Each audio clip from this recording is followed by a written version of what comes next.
société de télécommunications Vodacom Congo les paiements des droits d'auteur de l'ordre de 500 000 $ américains.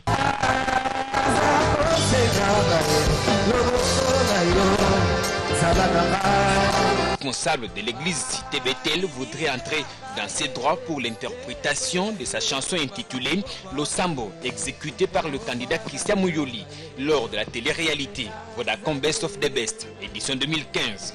Selon des sources proches du dossier, le pasteur chantre Moïse Mbiye a exercé une pression sur Vodacom Congo pour que les paiements soient faits dans les 48 heures courantes des réceptions de la correspondance. En cas de non-respect du délai, écrit Maître Emmanuel Ngalo Kibambe au nom de Moïse Mbiye, des dommages et intérêts seront également versés à titre de pénalité.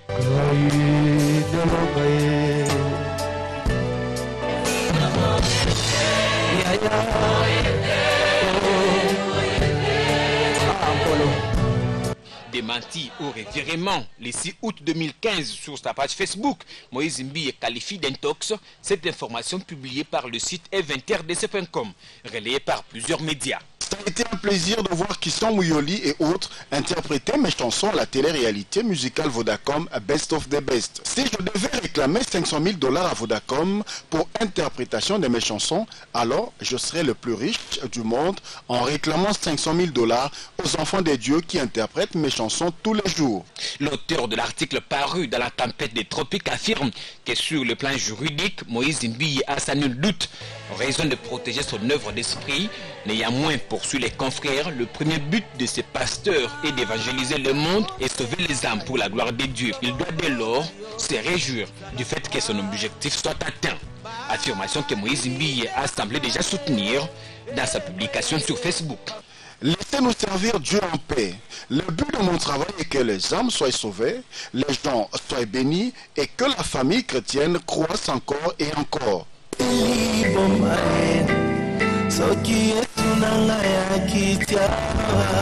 son côté, Vodacom Congo que nous avons contacté s'est refusé de tout commentaire, mais a encore certaines sources bien renseignées et membres de la famille biologique du pasteur chantre a contacté Vodacom pour un éventuel arrangement à l'amiable.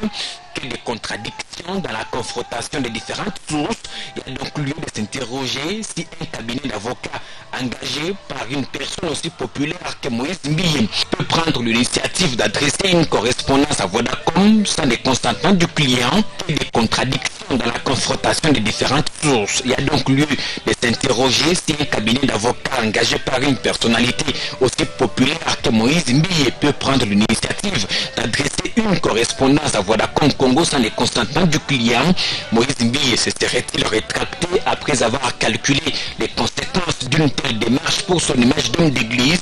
L'entourage du pasteur chercherait-il à faire chanter Vodacom pour se faire de l'argent derrière celui qui s'est fait appeler réserve de l'Éternel?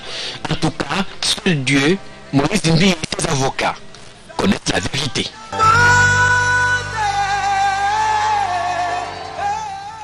Autre titre de l'actualité.